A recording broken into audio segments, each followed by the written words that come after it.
On l'aime bien parce qu'il symbolise le succès, l'amour de son peuple, parce qu'il a changé mieux que quiconque le visage de son pays pauvre, sans richesse naturelle, théâtre de nombreuses tragédies, dont le génocide le plus sanglant du XXe siècle. On le montre généralement en exemple parce qu'il illustre une constance, un courage à toute épreuve pour donner au territoire sans richesse naturelle qu'il dirige un visage, une âme, un mindset nouveau, celui de gagneur sans complexe.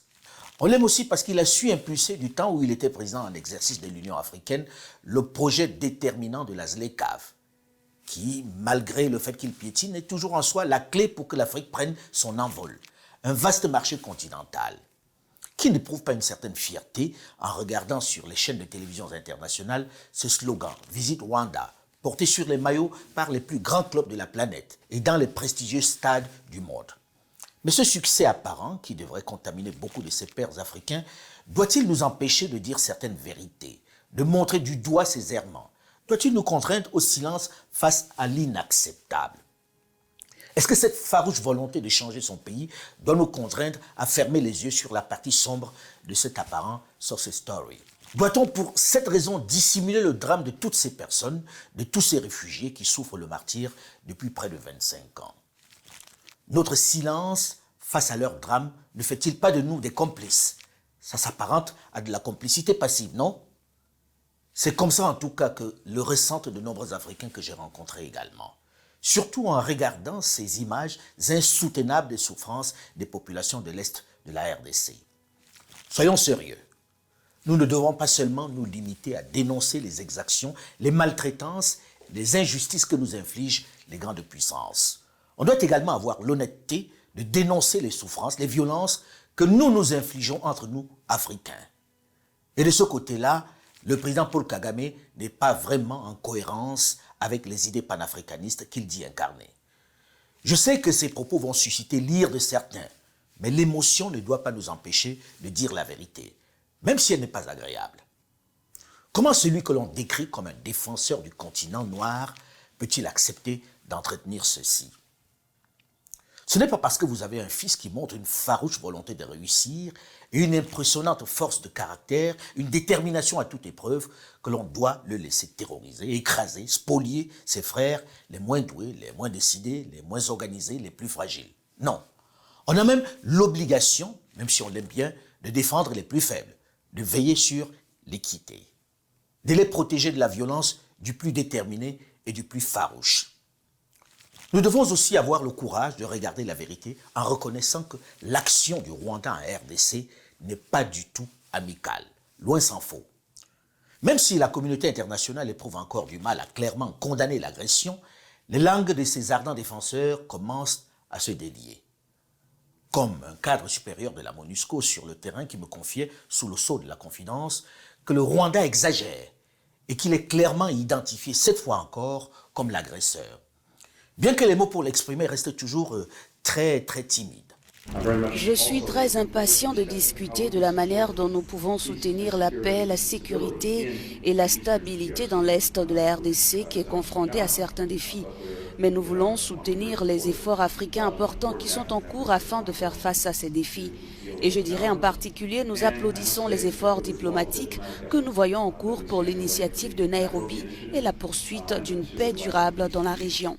Les attaques du Rwanda contre la RDC sont très largement documentées. On était à l'hôpital, on était soigné là-bas parce qu'on est malade. Et on a été surpris par des militaires rwandais qui ont débarqué.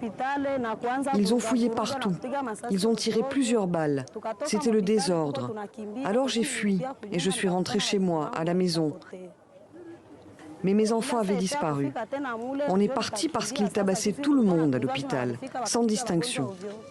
L'agression du Rwanda à travers le M23, ce n'est pas une nouvelle chose. Le M23, ce n'est pas un mouvement spontané. Donc, si le mouvement a repris, 10 ans après, il a repris de quelque part. Et donc je crois qu'on ne peut plus continuer à faire la spéculation qui agresse qui. L'agression est claire, il faut la nommer. Cette fois-ci, l'ambassade des États-Unis en RDC et le comité des affaires étrangères du Sénat américain ont, chose exceptionnelle, directement mis en cause Kigali. C'est encore timide, mais c'est une avancée notable dans ce concert de silence des grandes capitales qui détournent depuis toujours le regard devant les agressions de Kigali. Pas question de se lancer dans la condamnation de la victime du génocide de 1994. Le traumatisme est encore vivace. Madame la Présidente, je voudrais attirer l'attention de la Chambre sur la situation désastreuse dans l'Est de la République démocratique du Congo. Nous avons assisté à un regain de violence de la part de M23 et d'autres milices terroristes qui s'est traduit par des violations extrêmes des droits de la personne, dont des dizaines de milliers ont été déplacés de chez eux par la prise pour cibler des soldats de la paix de l'ONU et par des allégations de tirs de roquettes à travers la frontière. Le chef de MONUSCO a déclaré « Nous réaffirmons notre attachement ferme à la souveraineté, à l'indépendance et à l'unité et l'intégrité territoriale de la RDC et nous condamnons l'utilisation des groupes armés agissant par procuration. » J'exhorte le gouvernement de Rwanda à collaborer avec la RDC pour désamorcer la situation et travailler à un cessez-le-feu immédiat de tous les groupes armés. Depuis plus de 6 mois maintenant, la planète entière vit pourtant au rythme de la guerre en Ukraine. Toutes les grandes puissances se sont mises d'accord pour condamner l'agression de l'Ukraine par la Russie. Elles continuent, au nom de l'aide à pays en danger, au nom du droit international, de dépenser des dizaines de milliards de dollars pour voler au secours de l'Ukraine agressée. Les dirigeants rivalisent même d'ingéniosité, se mobilisent pour être vus sur le terrain ukrainien. Ils sont tous là à serrer la main du président ukrainien. Mieux, aux États-Unis d'Amérique, la Chambre des représentants, qui en fait toujours des tonnes, a même voté un texte pour punir ceux qui n'ont pas accepté de sanctionner l'agresseur russe. Quelle solidarité internationale serait-on tenté de dire si l'on ne savait pas les raisons réelles qui motivent ce soutien? Les 28 et 29 mars dernier, le M23 était sorti de ses bâtiments d'altitude pour venir attaquer des positions de l'armée, notamment à Ruyoni et Tianzhou, région où 8 casques bleus sont morts dans le crash encore inexpliqué de leur hélicoptère. Après 2 jours de violents combats qui avaient provoqué la fuite de plusieurs dizaines de milliers de villageois vers le centre de Rutshuru et vers l'Ouganda, les rebelles avaient déclaré un cessez-le-feu unilatéral en affirmant souhaiter un règlement pacifique de la crise qui les oppose au gouvernement. Je ne peux m'empêcher de m'interroger devant le silence assourdissant des grandes puissances qui se déploient en Ukraine face à une autre agression tout aussi flagrante, celle du Rwanda dans l'est de la RDC. Sur la question du M23, ce sont des ressortissants congolais qui ont des griefs contre leur propre gouvernement. Nous tenons donc à souligner qu'il s'agit d'un problème interne congolais qui doit être résolu en interne. Il est profondément troublant que la RDC ait été prompte à blâmer le Rwanda, évitant ainsi d'honorer ses propres obligations. Face aux manœuvres de diversion usées par le Rwanda, cette fois encore l'armée congolaise détient des preuves de l'appui de RDF aux forces du M23. Il convient de rappeler qu'en 2013 déjà, il y avait des preuves fournies par les Nations Unies et son groupe d'experts chargés de surveiller l'embargo sur les armes à l'est de la RDC.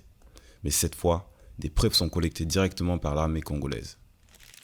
En acceptant à Luanda, lors des pourparlers, le principe de cessez-le-feu à imposer au M23, le Rwanda ne vient-il pas simplement de reconnaître tacitement qu'il est le soutien logistique et financier de ce mouvement terroriste? N'est-ce pas un aveu clair? Alors comment expliquer que dans le même temps, alors que c'est documenté, alors que les éléments de preuve sautent aux yeux, alors que les institutions sous-régionales et régionales ont reconnu les faits, que les mêmes grandes puissances se taisent devant l'agression par le Rwanda de la République démocratique du Congo? Pourtant, il s'agit du même type d'agression. Qu'est-ce qui explique ce silence assourdissant? On ne va pas faire semblant puisqu'on sait parfaitement les raisons qui imposent le silence des grandes nations occidentales. Les Occidentaux croient dans leur mutisme, voire l'occasion de faire oublier leur silence coupable alors qu'un génocide d'une horreur indescriptible se perpétrait au Rwanda. Depuis maintenant près d'une trentaine d'années, le Rwanda est intouchable. Et bien que l'agression cette fois encore soit avérée, vous voyez la gêne de la plupart de ces grandes nations à dénoncer ce qui se passe. Elle recommence en fermant les yeux sur l'horreur qui maintient en ruine tout l'Est du Congo depuis plus de 25 ans et hypothèque durablement la vie des générations entières. It's sad to see what's happening in DRC, and the international community is watching and keeping quiet again. You've seen what happened in Rwanda in 1994 during the genocide against Tutsi. Damals, als das Ganze geschah, hat die ganze Welt zugeschaut. 28 Jahre später, im Jahr 2022, passiert das Ganze nochmals im Kongo. stop that now, before it is too late. People are being targeted and killed because they look like Rwandans. Over the years, we have been saying never again. It's time we mean it and stand up to request the UN and the MONUSCO to take an action by stopping the killing and targeting of Congolese Tutsi in DRC. Ich appelliere an die Weltgemeinschaft, diesmal nicht nur hinzuschauen, sondern auch zu handeln. Never again. A promise we made 28 years ago. A promise that the United Nations keeps repeating like a mantra. We cannot let that happen again. So please stop the killing and persecution of Tutsis and make sure that never again is not just a slogan. Never again should not be a slogan. Never again should not be a slogan. Never again shouldn't be just a slogan. Never again. Bien joué, Paul Kagame. Pendant les 25 dernières années, il aura su manœuvrer, il aura su jouer avec talent et à raison sur le génocide qui a durement frappé son pays en 1994, créant un sentiment de culpabilité dans la plupart des nations, notamment occidentales, qui auraient dû voler à son secours au moment de la tragédie. Une surenchère mémorielle qu'il a finalement protégée de toutes les attaques pendant toutes ces décennies. Personne ne peut nier le talent de ce stratège. Tenez, il quitte avec fracas la francophonie pour rejoindre le Commonwealth, en imposant d'ailleurs l'anglais à la place du français dans son pays. Mais, et c'est là où c'est très fort, il parvient à imposer une collaboratrice, une talentueuse rwandaise, à la tête de l'OIF, l'Organisation internationale de la francophonie, qu'il a quitté quelques années plus tôt. Ingénieux, non? Ce n'est pas tout. Alors qu'il est aux affaires depuis bientôt 28 ans, sans discontinuer, il devient l'interlocuteur privilégié des grandes nations occidentales qui lui ouvrent leurs portes et leurs chéquiers. Personne n'ose lui parler de droits de l'homme ou d'alternance. Ça force l'admiration, non? Ça change de nos présidents qui se plient au moindre coup de boutoir des dirigeants occidentaux. Il a réussi à renverser l'ordre établi. Il a su se faire respecter, tout simplement. You've said that Rwanda is like one giant prison, but you yourself worked with President Kagame. Has he changed, or has your opinion of him changed since the days when you worked for him? The man that I knew also changed, because you remember we're originally with the vision of transforming Rwanda. In the process, of course, we fought a civil war and we ended up gaining political power in Rwanda. And with time, that vision slided into Kagame becoming one guy who actually is the party, is the government, is the military, is the intelligence, is the legislature, is the executive, is everything in Rwanda. And I could see that not only was he really making people suffer within Rwanda, but he also launched into very serious wars that aggressed the neighboring countries, especially Democratic Republic of Congo, where many people, as you know, have died. I mean, in fact, in 2010, I did write with a couple of 3 other people, one of whom he killed in 2013, and the other one who attempted to kill a number of times in South Africa. He also sentenced me to 24 years in jail, and he has since 2014, 2015, 2016 tried to assassinate me, and it's on public record, and the intelligence organizations in various countries, including the United States where I live, have that information. And so, yes, criticizing Kagame means that you have only 3 options: either to flee the country, or to be in jail, or to keep silent in the country. But even when you leave the country and go far away from him, he has a long arm in which he pursues you with a lot of passion, and sometimes he succeeds. Pourtant, malgré ces vives critiques de certains de ses opposants et anciens collaborateurs qui vivent pour l'essentiel en exil, Kigali vient d'accueillir en grande pompe le sommet du Commonwealth dans cette belle capitale débarrassée de ses sans domicile fixe. Le principe de la démocratie, qui est l'une des valeurs de cette organisation, n'en a pas souffert. Que l'on l'accueille partout dans le monde avec déférence, avec respect, c'est une bonne chose. Il a bien travaillé pour son pays. Il a changé son visage. Mais, sincèrement, ce drame de 1994 que l'on déplore tous, que l'on ne souhaite plus jamais vivre en Afrique, l'autorise-t-il à occuper pendant toutes ces années, à déstabiliser pendant toutes ces décennies, dans le silence de la communauté internationale, l'Est de la RDC? C'est vrai que le génocide de 1994 a fait beaucoup de morts au Rwanda. Mais c'est vrai aussi que par la suite, le Rwanda et les groupes armés parfois suscités par lui ont aussi fait beaucoup de morts en RDC. Dommage que ceux de la RDC ne bénéficient pas de la même compassion alors qu'on les évalue selon les rapports fiables des Nations Unies à 8 à 12 millions. En réalité, pour bien comprendre cette situation ubuesque dans l'est de la RDC, qui oppose un géant de la taille de l'Union européenne à un petit pousset dont la superficie n'est même pas celle de la capitale Kinshasa, il faut absolument, j'allais dire, comme d'habitude dans ce type de situation, s'appuyer sur l'histoire. Elle nous éclaire beaucoup mieux. Je vais vous épargner de remonter jusqu'au début du XXe siècle où, après la défaite de l'Allemagne dans la Première Guerre mondiale en 1917, ces colonies ont été partagées aux vainqueurs. Ainsi, pendant que le Togo et le Cameroun étaient remis à la France et à la Grande-Bretagne, le Rwanda et l'Urundi étaient remis à la Belgique, qui va la fondre d'abord dans le Congo. Remonter jusque dans ces périodes serait trop long. On va se contenter de remonter seulement à 1997, puisque l'histoire semble se répéter. Vous pouvez d'ailleurs revivre dans le détail cette histoire du Congo dans ce coffret vidéo Archives d'Afrique consacré à Laurent Désiré Kabila. Il remonte le temps et fait mieux comprendre ce qui se passe depuis les indépendances dans cette région de l'Est du Congo. Vous pouvez vous le procurer sur le site archivesdafrique.com ou dans le point de vente de l'hôtel Sultani à Kinshasa, en RDC. Lorsqu'en 1997, le président Paul Kagame et son homologue ougandais Yoweri Museveni choisissent Laurent Désiré Kabila pour prendre d'assaut le régime du président fondateur, le maréchal Mobutu Sese Seko Kuku-Bendu wa Zabanga, l'objectif principal pour les deux chefs d'État est de sécuriser leurs frontières où se sont réfugiés un nombre important de génocidaires, les anciens phares, les forces armées rwandaises, les fameux FDLR, mais également les réfugiés qui ont survécu au massacre dans les camps à la frontière zaïroise. Il s'agit donc d'abord de sécuriser toute la bande de la frontière Est. L'inexorable montée de l'AFDEL vers Kinshasa, qui traverse tout l'Est du pays volant de victoire en victoire, va considérablement changer les objectifs. Les dirigeants rwandais rencontrent dans cette région un extraordinaire trafic qui existait déjà et qui était tenu par des aventuriers de tout poil venus des quatre coins du monde. Ils vont eux aussi se mettre à table. La région est particulièrement riche en minerais. Il faut en profiter.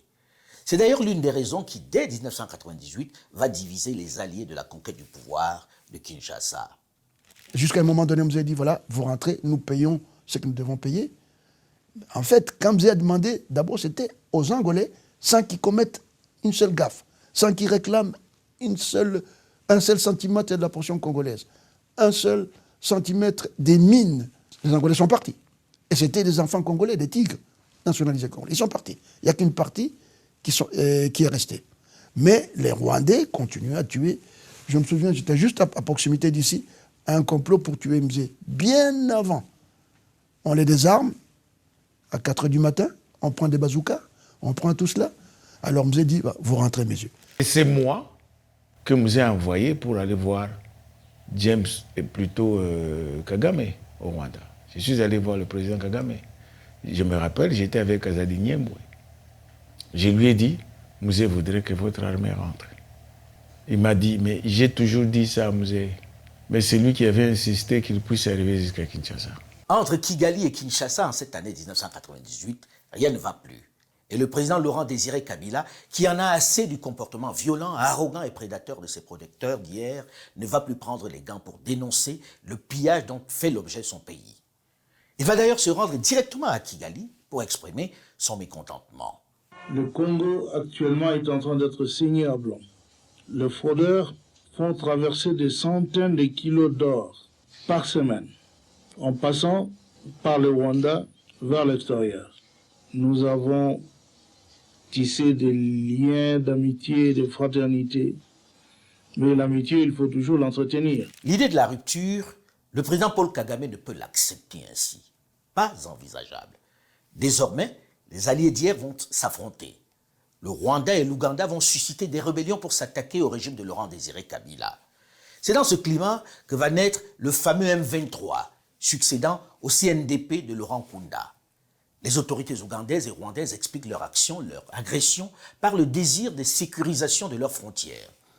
Ils accusent la RDC d'héberger les rebelles Hutus du FDLR qui, selon eux, feraient des incursions dans leur territoire, qui, selon eux, rêvent de vengeance et de reconquête. Les anciens génocidaires n'étaient pas inquiétés. Ils circulaient librement.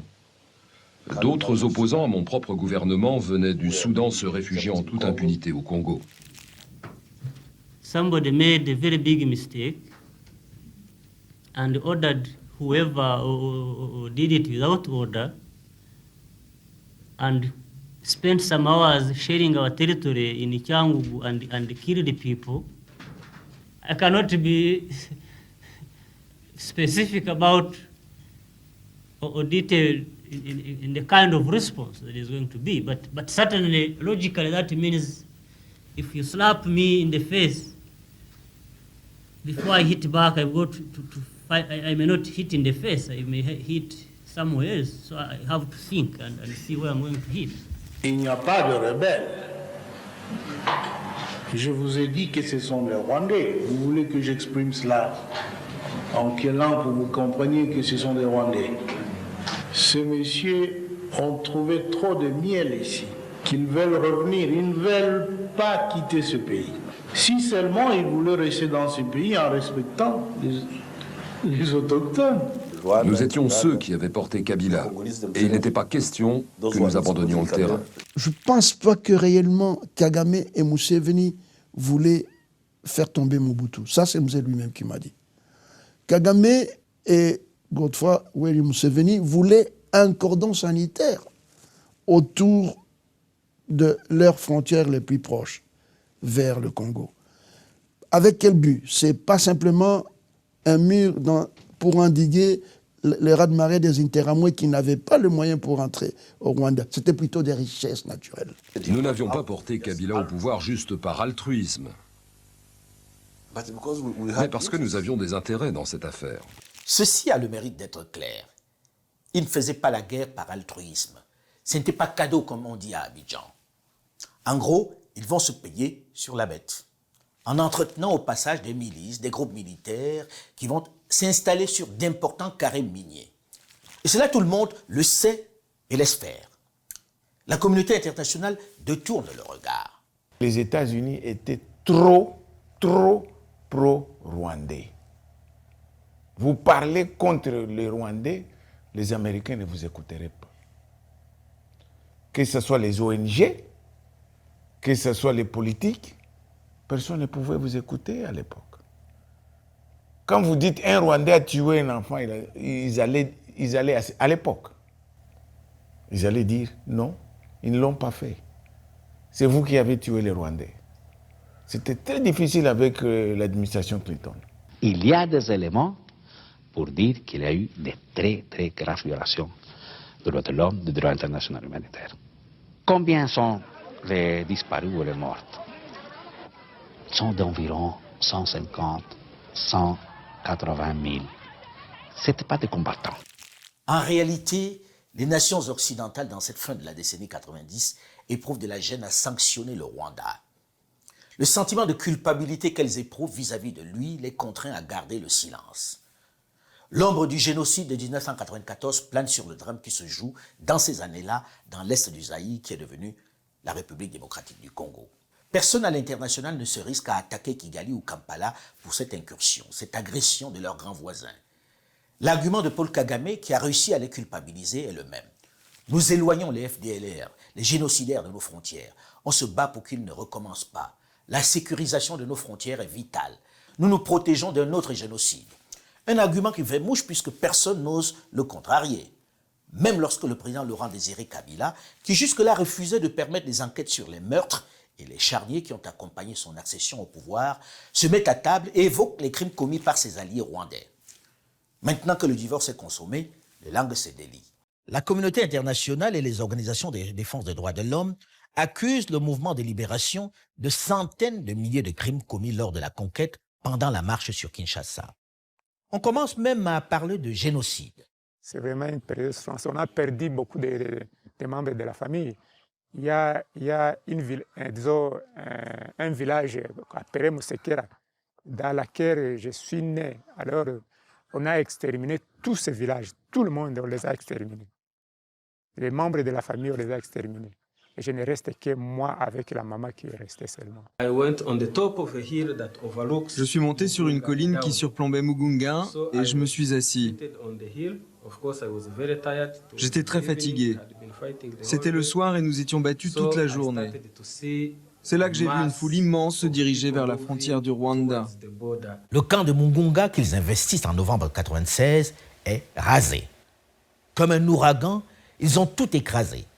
Il ne reste plus rien des 700 à 800 000 réfugiés qui y vivaient. Si, des cadavres et quelques survivants hébétés qui errent comme des âmes en peine.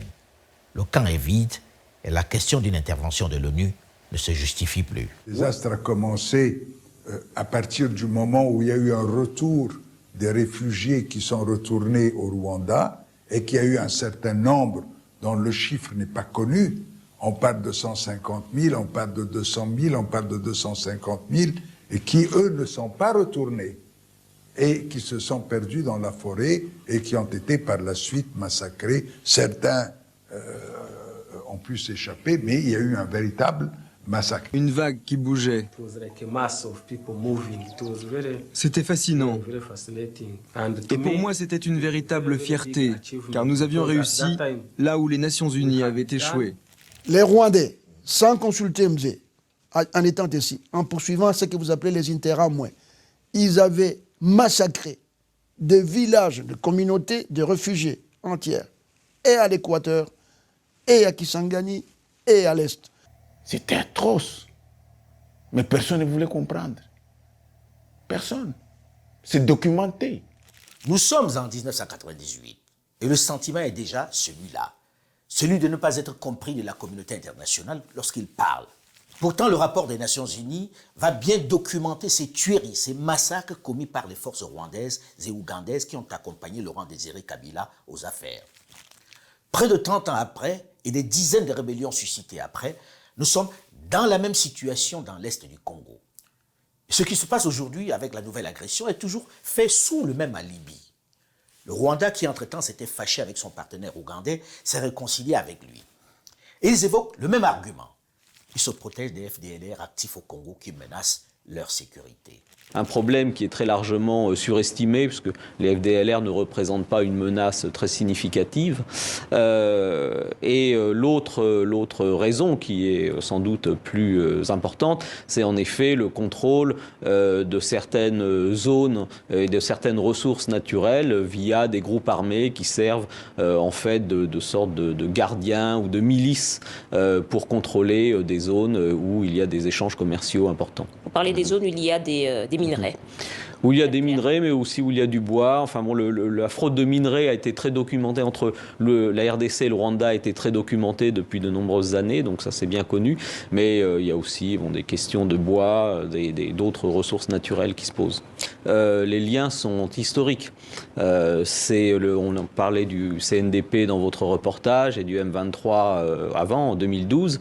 Et à cette époque, en effet, le M23 a été soutenu par le Rwanda et l'Ouganda.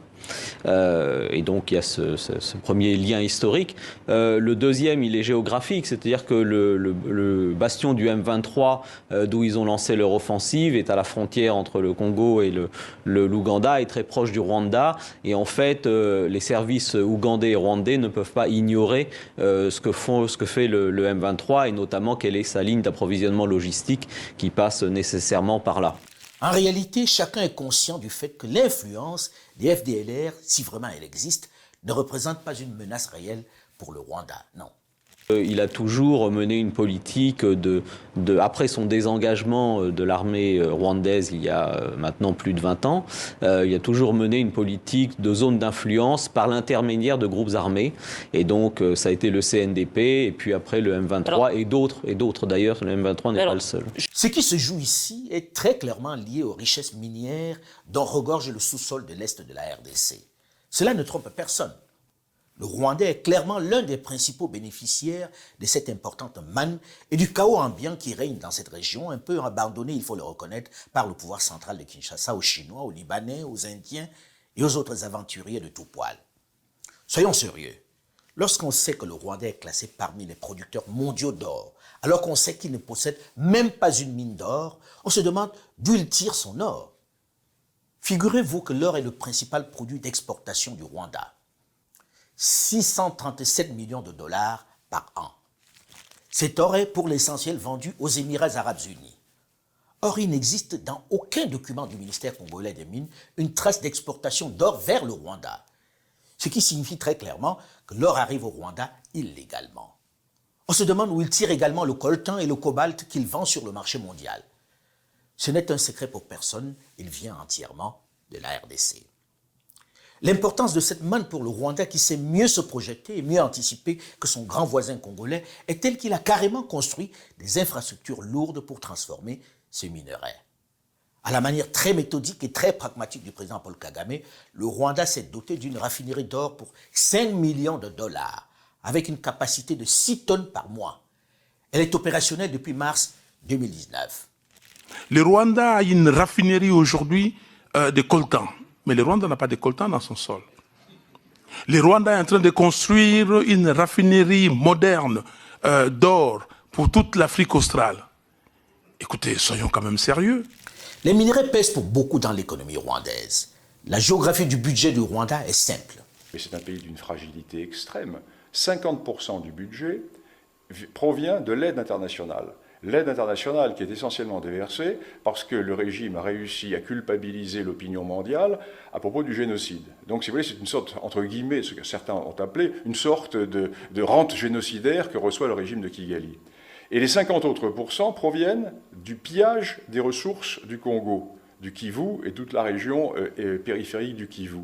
Imaginons deux choses. Un, qu'il y ait un retour d'un pouvoir relativement fort en République démocratique du Congo et que Kinshasa réussisse à reprendre le contrôle du Kivu et de ses provinces orientales.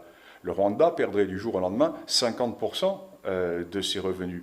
Et imaginons qu'il y ait une révolution au Rwanda, imaginons que l'histoire officielle du génocide soit écrite d'une manière ou d'une autre et qu'il ne soit pas forcément favorable au sens de l'histoire officielle telle qu'elle est décrite et avancée par le régime de Kigali, eh bien le Rwanda n'existerait plus. Il y a 20 ans, il y a eu un rapport que tout le monde a oublié, qui s'appelait le rapport Kassem, qui disait que ce qui se passait dans l'est du Congo était, en fait, le conflit qui avait lieu, était dû à une exploitation illégale des ressources naturelles par des réseaux d'élite transnationaux. Voilà, tout était dit il y a 20 ans déjà. En réalité, lorsqu'on y pense, qui a vraiment intérêt à ce que la RDC soit un pays en paix? Qui a intérêt à ce que l'Est du pays soit une zone normale, sans guerre, pacifiée? Hormis ces damnés de la terre, pas grand monde. Ce chaos ne profite pas seulement aux Rwandais, non. Il profite à beaucoup de monde. Il profite aux grandes firmes internationales qui opèrent dans le domaine minier, qui ne sont soumis à aucune règle, à aucune loi stricte ici.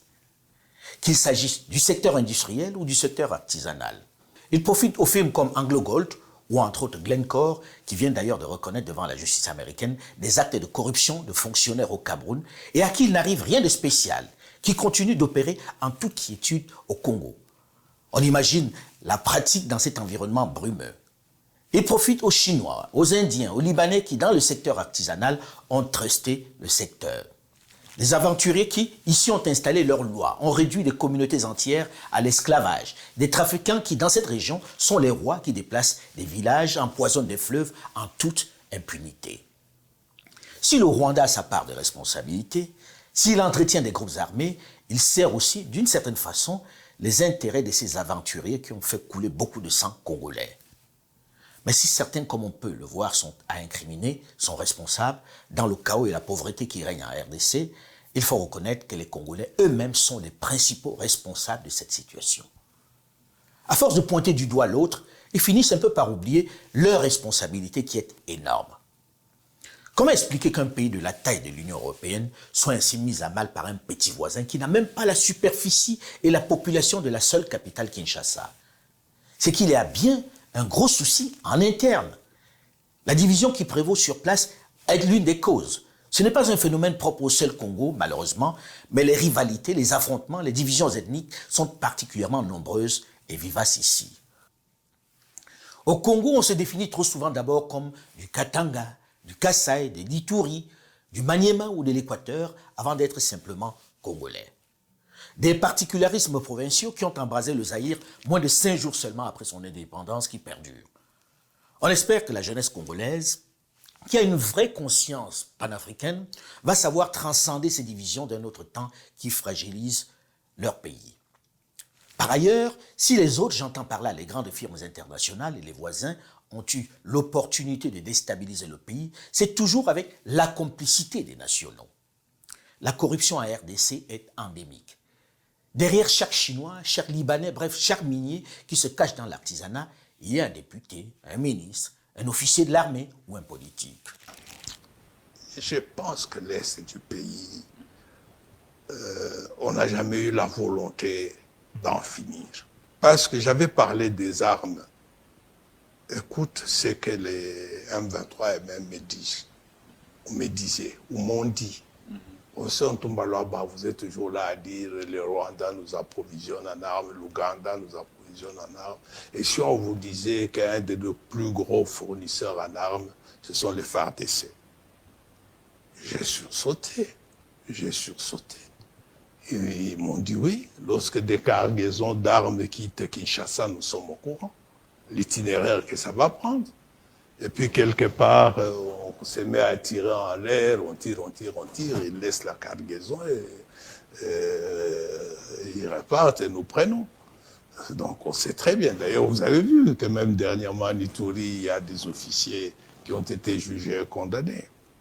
Donc il y a eu, j'espère qu'il n'y en a plus, de cercles criminels au sein des FARDC. Et si vous causez avec, à l'époque, je crois, il était major Tchibangu, colonel Tchibangu, maintenant général Tchibangu, je crois que vous le connaissez. Eh bien, lorsqu'il luttait contre Kunda Batoire et Bosco Taganda, j'étais souvent à Goma. Il leur arrivait qu'ils reçoivent le contre-ordre juste au moment où ils devaient mener le coup fatal, le coup décisif. Des ordres venaient de Kinshasa et on leur disait, vous arrêtez là.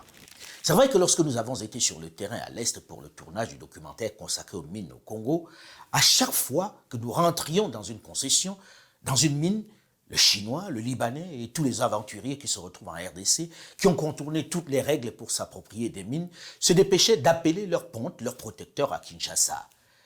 Certains n'hésitaient d'ailleurs pas à nous menacer en nous rappelant qu'ils ont des soutiens importants dans la capitale, des personnes tout en haut qui vont nous écraser.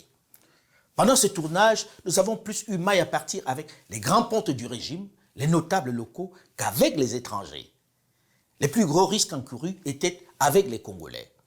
Dans chacune des mines qui appartenaient aux Chinois et aux étrangers, nous avons rencontré des militaires qui les gardaient, des FARDC. On dit d'ailleurs au Congo que chaque député ou chaque homme politique a son Chinois. Parfois, je me demande si ce n'est pas chaque Chinois qui a son politique ou son général. Figurez-vous que certaines des mines chinoises qui avaient été fermées par l'autorité du Sud Kivu après notre dénonciation ont été rouvertes sous la pression des autorités de Kinshasa, au mépris de toutes les règles. Ils n'ont rien à craindre du jeune gouverneur du Sud Kivu qui, malgré sa bonne volonté, semble avoir les mains liées. Ils peuvent polluer sans gêne et vendre leur or sans tracas. Et eux le vendent directement en Chine. Pas de statistiques possibles. Quand on regarde les chiffres, par exemple, quand vous prenez les statistiques de l'année passée, où, que ce soit le Rwanda ou le Burundi, où ils ont exporté, je crois, plus de 300 tonnes, où ils ont raffiné dans les raffineries, que ce soit en Ouganda ou à Kigali, il y a de quoi se poser des questions. En réalité, les autorités provinciales et nationales congolaises ont eux aussi une grande part de responsabilité dans cette situation de paupérisation dans l'Est du Congo. L'or, le coltan et le cobalt qui traversent la frontière pour être vendus sur le marché par le Rwanda n'est pas que le fait des autorités de Kigali.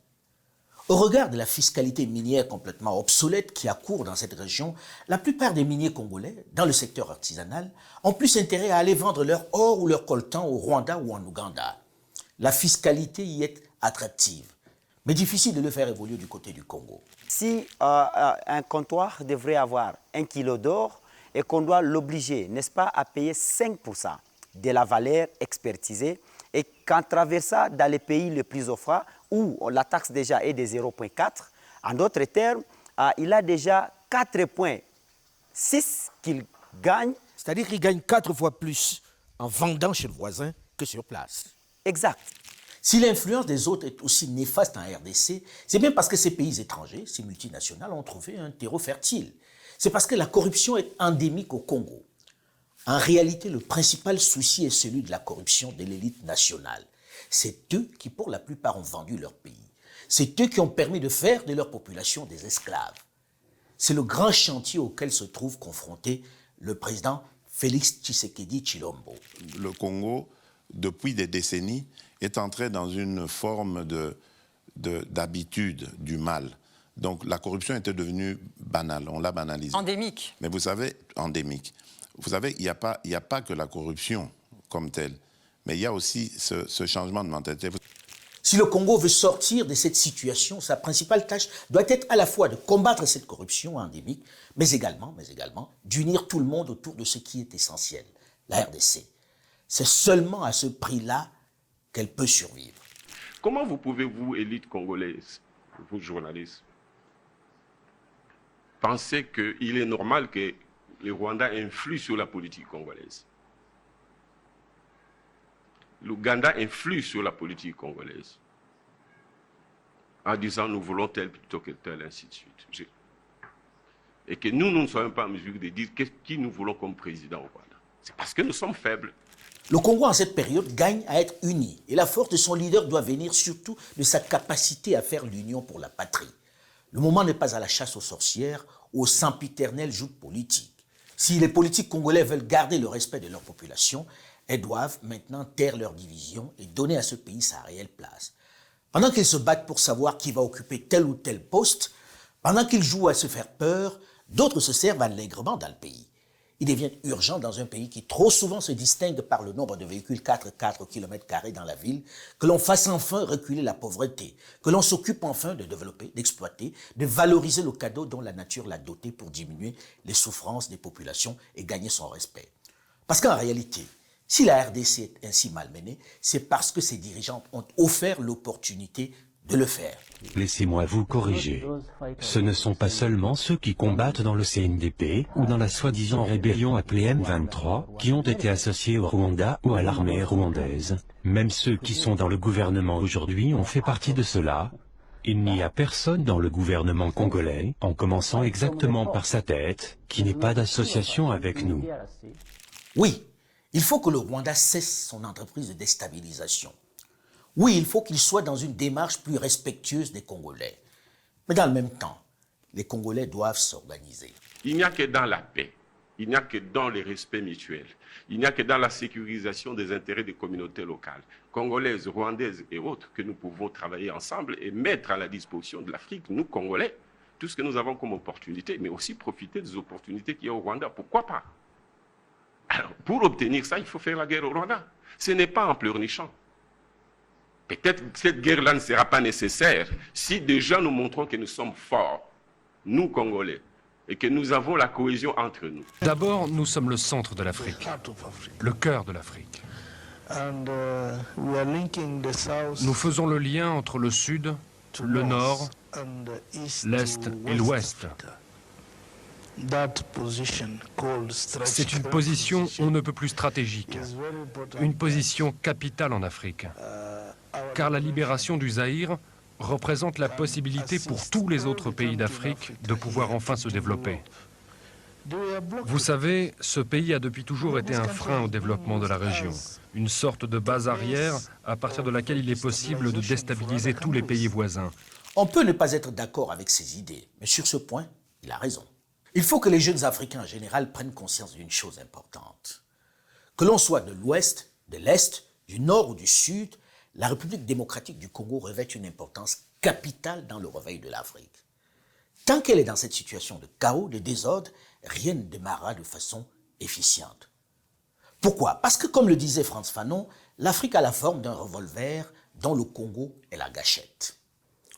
La RDC possède à elle seule toutes les richesses dont le continent a besoin pour prendre son envol. C'est un concentré de toutes les ressources nécessaires. Premier producteur mondial de cobalt, avec ses 74 000 tonnes chaque année. Il fournit 70% de ce minerai essentiel dans la fabrication de batteries pour voitures électriques. Premier producteur africain de cuivre, avec plus d'1 million de tonnes par an. Le Congo est assurément, comme on dit, un scandale géologique, puisque la liste de ces minerais est longue et importante. Diamants, près de 19 millions de carats par an.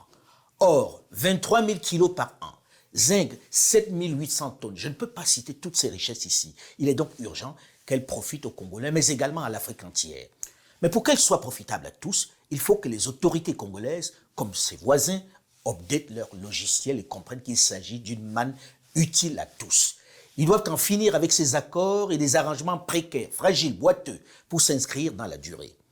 Les voisins de la RDC, notamment le Rwanda et l'Ouganda, doivent intégrer le fait qu'elles doivent dealer leur business avec le Congo en toute transparence et non par la force. Le Congo aussi y a intérêt parce qu'il est comme la lumière et ne peut empêcher ses rayons d'illuminer ses voisins. C'est dans cet état d'esprit que la nouvelle génération doit aborder la question congolaise. C'est dans cet état d'esprit que le président Félix Tshisekedi doit aborder les pourparlers avec son voisin. Oui, pour une coopération gagnant-gagnant, mais à condition que cela se passe dans le respect de la souveraineté de la RDC. Aux jeunes générations de s'approprier cette nouvelle donne. On en a assez des dizaines d'accords qui souffrent tous d'une tare congénitale, le mensonge. Fini les compromis de circonstances. Mettez un terme aux souffrances de ces populations si pauvres alors qu'elles sont assises sur d'immenses richesses qui pourraient profiter à tout le monde. Je voudrais vous remercier pour votre soutien constant et votre fidélité à ma chaîne YouTube Alain Foka Officiel qui connaît un développement prodigieux. Pensez à liker si vous avez aimé et surtout, n'oubliez pas de vous abonner. C'est gratuit et cela me fait vraiment plaisir. Vous êtes plus de 400 000 abonnés en moins de 17 mois et plusieurs dizaines de millions de vues. Par ailleurs, vous pouvez également me retrouver sur mon compte Twitter Alain Foka 2005 qui attend toujours la certification, sur ma page Facebook Alain Foka 2005, sur mon compte TikTok et Instagram. Surtout, méfiez-vous des faux comptes à mon nom qui continuent de circuler. Avant de m'écrire ou de répondre à toute sollicitation, souvenez-vous, vous pouvez regarder ici les vrais comptes. Tout autre non présenté ici est un faux. Et il faut le dénoncer. C'est des cybercriminels.